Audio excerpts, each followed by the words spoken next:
The apartment had everything I'd dreamed of. Hardwood floors, exposed brick walls, a kitchen island big enough to actually cook on, and windows that let in real sunlight instead of the fluorescent glow from the office building next door that currently served as my morning alarm. "Your credit application has been denied," the leasing agent said, sliding the rejection letter across her desk. "I'm sorry, Miss Chen, I mean Miss Rodriguez." I stared at the paper, reading the same line 3 times. Recent large purchase activity and high credit utilization ratio indicate financial overextension. "There must be some mistake," I said. "My credit score was 780 last month. I've never missed a payment on anything." The leasing agent, a woman named Karen with kind eyes and apologetic smile lines, pulled up my credit report on her computer. "It shows here that you recently made a purchase for $38,400 at Tiffany & Company," she said, squinting at her screen.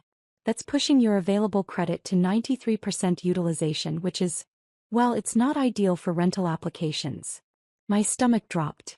I've never been to Tiffany & Company in my life. Karen's expression shifted from apologetic to concerned. "Miss Rodriguez, you might want to look into this. This kind of unauthorized activity could indicate identity theft." I drove home from that appointment in a fog of confusion and growing dread. $38,000 at Tiffany & Company. The only person I knew who shopped at Tiffany was my sister Victoria, and she certainly didn't have $38,000 to spend on jewelry. But she did have access to my credit cards. When we were younger and I'd first gotten my credit card, Mom had insisted I add Victoria as an authorized user, just in case of emergencies. Victoria was 19 then, irresponsible with money, and had already maxed out 2 of her own cards. I was 23, stable, and had just landed my first real job at a marketing firm. "It's just temporary," Mom had promised, "until Victoria gets back on her feet. You know how hard it is to build credit from nothing." That was 6 years ago. I'd meant to remove Victoria from the account dozens of times, but every time I brought it up, there was some crisis or drama that made it seem selfish to cut off her access during a difficult time. When Victoria lost her job, she needed the card for basic necessities while job hunting. When she got a new job, she needed it to buy professional clothes for her career development. When she started dating Marcus seriously, she needed it for dates because investing in a good relationship is investing in her future.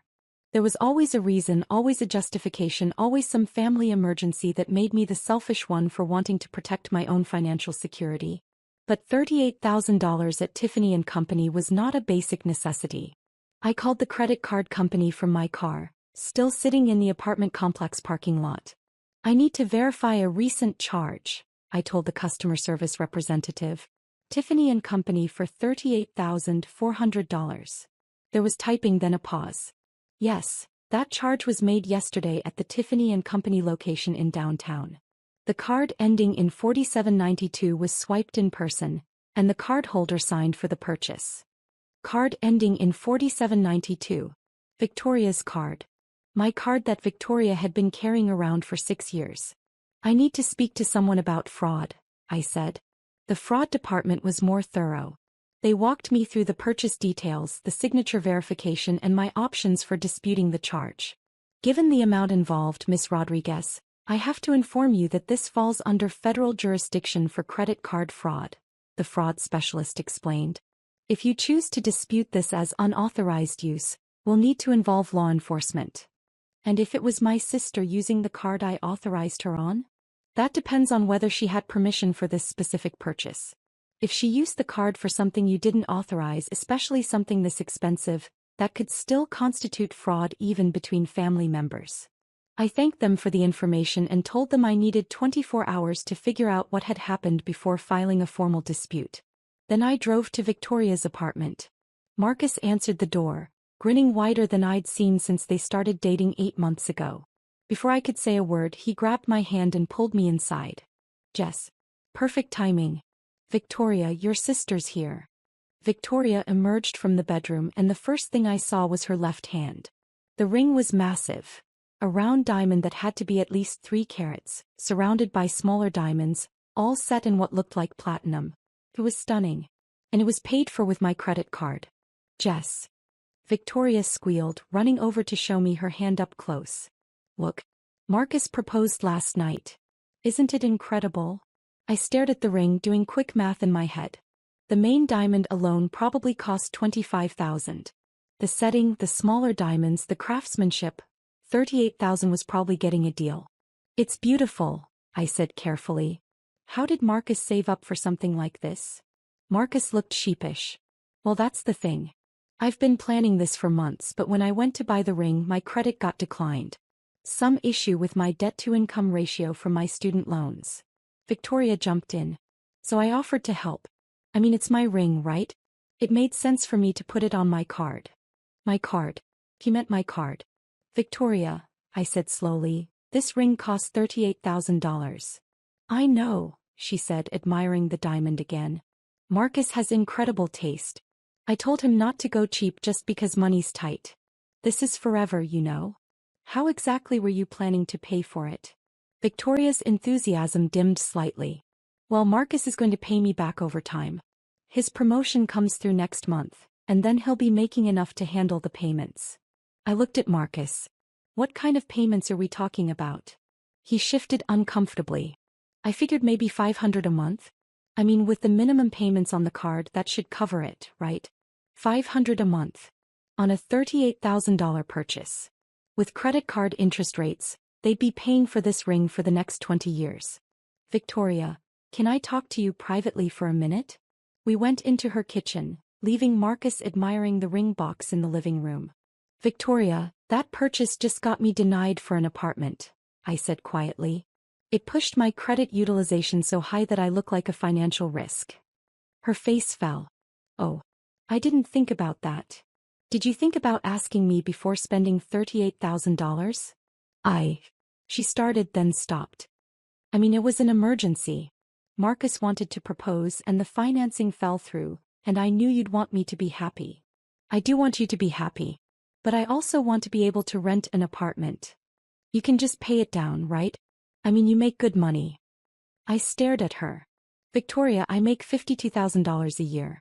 That ring costs more than half my annual salary. But you're so good with money, she said, as if my financial responsibility somehow meant I had unlimited resources. You'll figure it out. The payment on this with interest would be over $1,000 a month for 3 years. That's more than my rent. Victoria's face was starting to show irritation instead of guilt. Jess, this is my engagement. This is the most important moment of my life. Can't you just be happy for me? I am happy for you.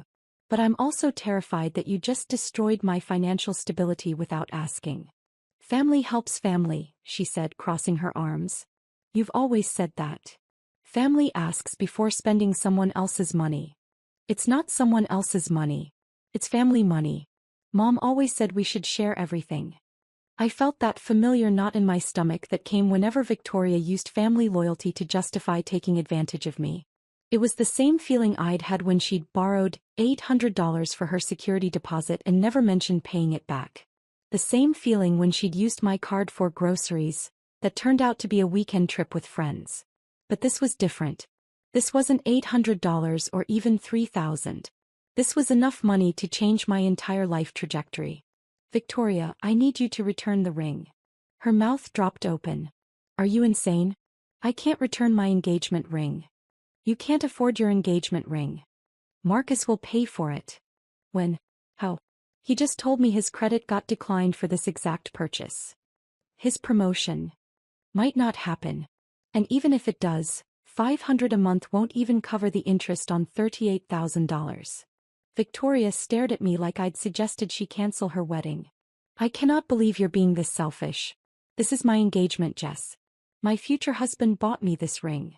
Your future husband bought you a ring with my credit card. Because family helps family, she shouted, loud enough that Marcus probably heard from the living room. I took a deep breath. Victoria, I'm going to ask you one more time.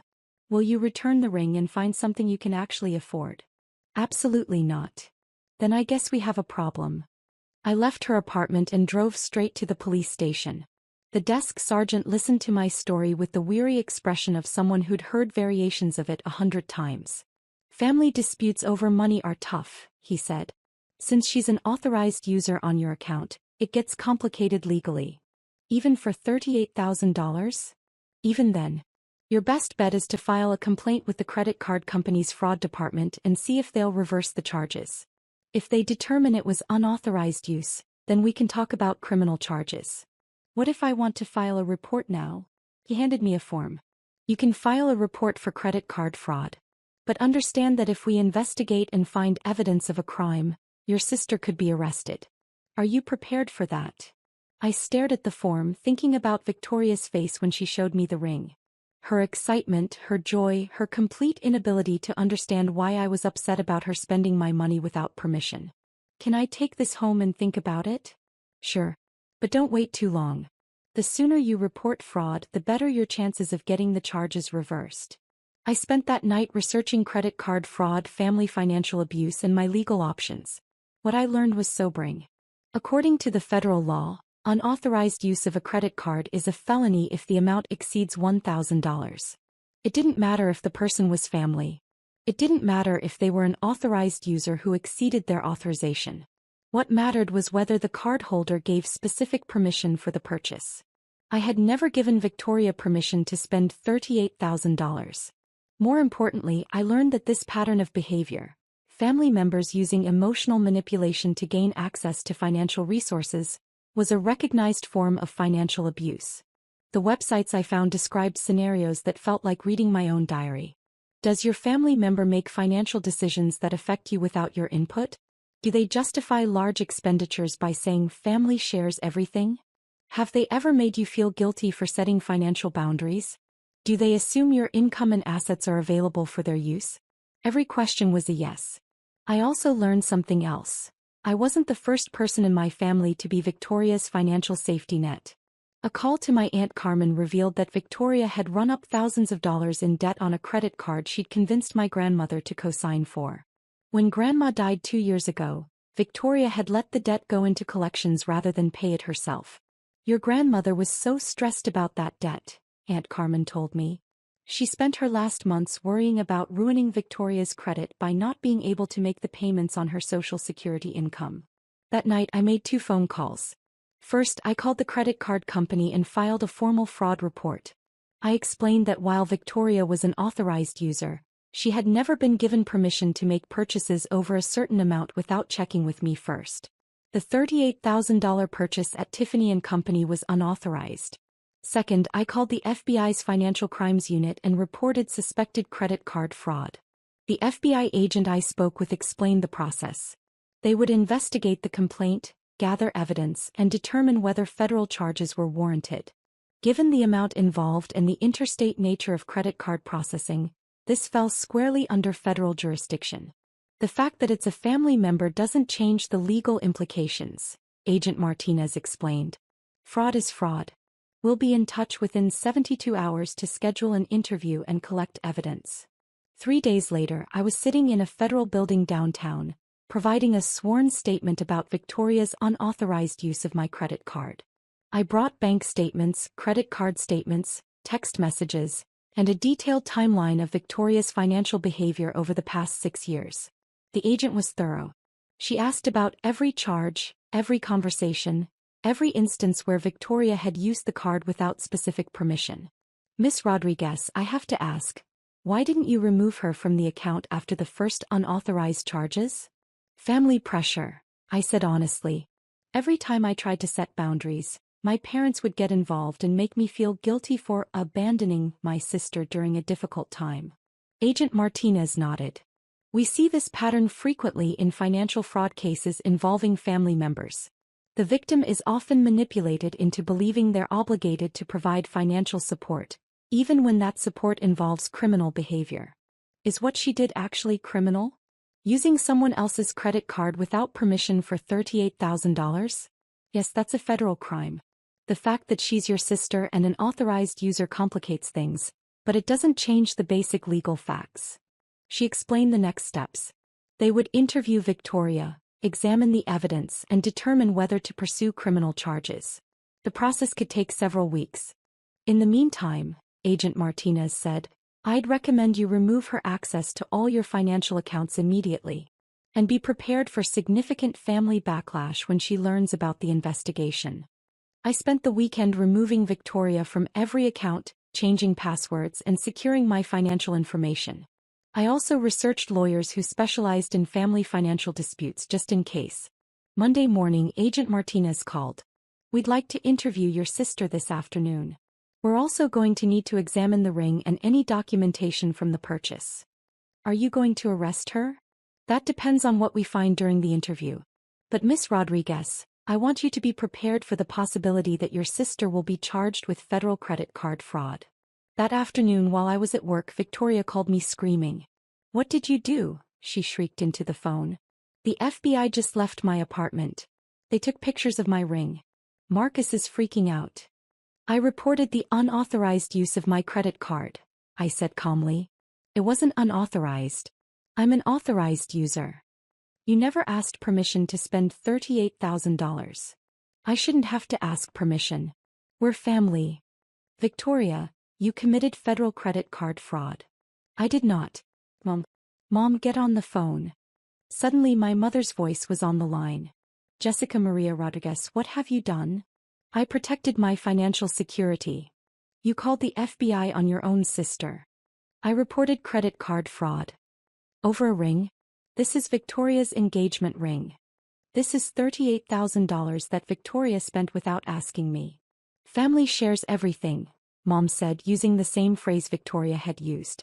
We raised you to help each other, not call the police on each other. You raised me to be Victoria's aim. The line went quiet. That's not true, Mom said, but her voice was less certain. Really? When was the last time Victoria helped me financially? When was the last time anyone asked what I needed instead of what I could give? You're the one with the good job and the stable income, Mom said. Of course family turns to you for help. Help is asking for $50 for groceries. Fraud is spending $38,000 without permission. Dad's voice joined the conversation. Jess, you're tearing this family apart. The family tore itself apart the moment you all decided my money belonged to everyone except me. Don't be so dramatic, Dad said. Victoria will pay you back. When? How? She's never paid me back for anything. She's getting married. Marcus will help. Marcus couldn't qualify for financing for this ring. How is he going to pay it back? There was another long pause. You'll work it out, Mom said finally. You always do. And there was the family's solution to every financial problem. Jessica will work it out. Jessica will figure it out. Jessica will sacrifice whatever she needs to sacrifice to make everyone else's problems go away. Not this time, I said. This time Victoria works it out. I hung up the phone and turned off the ringer. 2 days later, Agent Martinez called with an update. We've completed our investigation, she said. Your sister admitted to making the purchase without your specific permission. She also admitted that she knew she couldn't afford to pay for the ring herself. What does that mean? It means we have a clear case of credit card fraud. We're filing federal charges. My stomach dropped. Despite everything, despite the financial damage and the family manipulation, I had hoped it wouldn't come to this. What kind of charges? 1 count of credit card fraud under federal law. Given the amount involved, she's looking at potential fines of up to $250,000 and up to 20 years in prison. 20 years. For an engagement ring. Agent Martinez, what if she returned the ring and paid restitution? Would that change anything? It might affect sentencing, but it wouldn't change the charges. The crime occurred when she made the unauthorized purchase, not when she decided whether to keep it. When will she be arrested? We've issued a warrant. She'll be taken into custody within the next 48 hours. That evening Victoria called me. She wasn't screaming anymore. She was crying. Just please. You have to drop the charges. I can't drop federal charges, Victoria. That's not how it works. Please, there has to be something you can do. They're saying I could go to prison. You could. Over a ring? Over $38,000 in credit card fraud. I'll pay you back. I'll return the ring. Please, Jess, I'm begging you. For a moment, I felt the old familiar pull to fix everything, to make it okay, to be the responsible one who solves everyone's problems. Then I remembered sitting in that leasing office, being denied an apartment because my sister had destroyed my credit without asking. I remembered years of borrowed money that was never repaid, emergencies that turned out to be shopping trips, and temporary help that became permanent expectation. Victoria, I gave you so many chances to respect my financial boundaries. You never did. I will now. I swear. You said that after the $800 for your security deposit. You said that after the $3,000 for your car repairs. You said that after every single time you used my card without asking. This is different. This is $38,000 different. Victoria was quiet for a long moment. When she spoke again, her voice was small. What's going to happen to me? I don't know. That's up to the federal prosecutor now. Will you ask them to go easy on me? If I cooperate. I closed my eyes. Even now, even facing federal charges, she was asking me to fix her problem. Victoria, I'll write a letter to the court explaining our family situation and asking them to consider that this was part of a pattern of financial manipulation rather than malicious intent. But I'm not going to ask them to ignore what you did. Thank you, she whispered. Victoria was arrested the next morning at her apartment. The local news picked up the story. Local woman arrested for $38,000 credit card fraud. And suddenly everyone in our family knew the details. The reactions were predictably split. Half the family thought I was a monster for destroying Victoria's life over money. The other half quietly admitted they'd been waiting for something like this to happen. Aunt Carmen called to tell me she was proud of me for standing up to the family's financial bullying. My cousin Miguel confessed that Victoria had tried to use his credit cards too, but he'd always said no.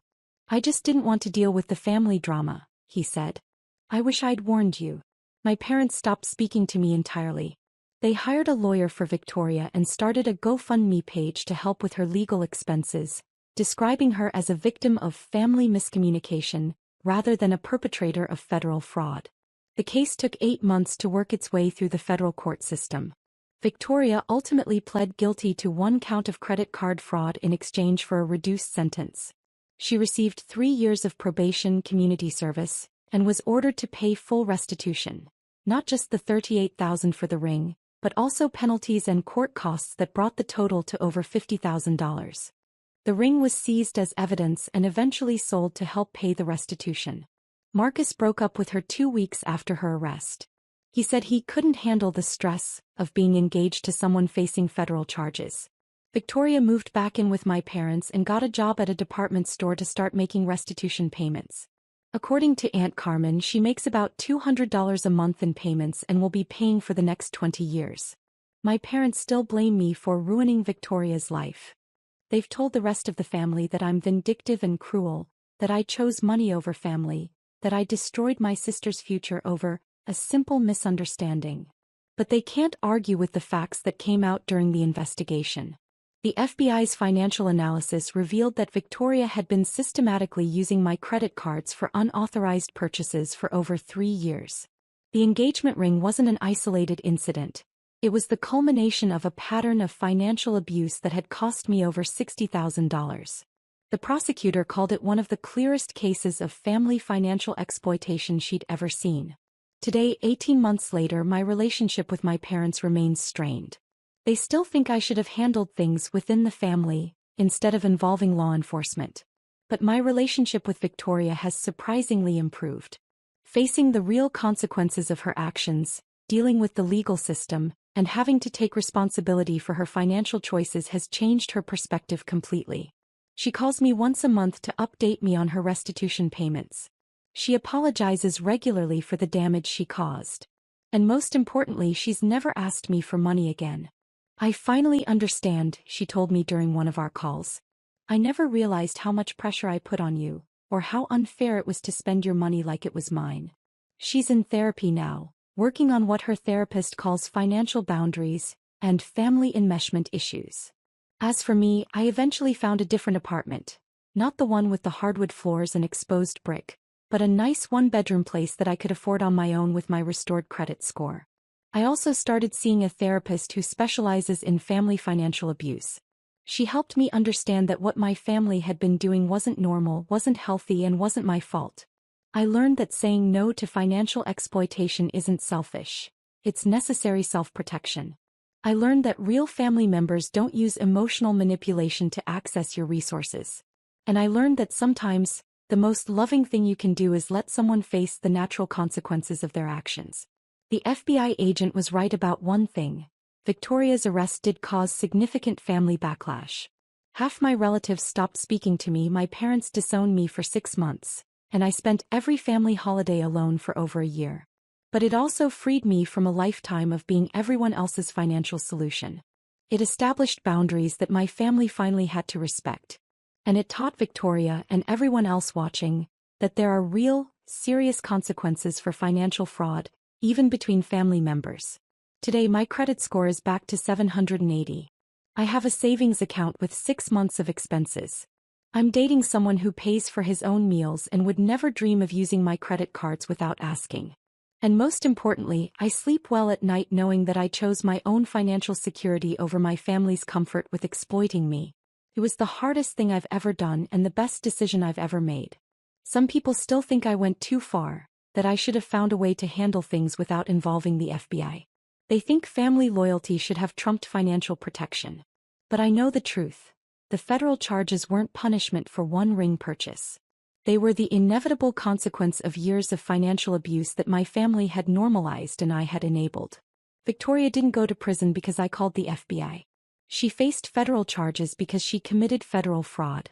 And for the first time in my adult life, that wasn't my problem to solve.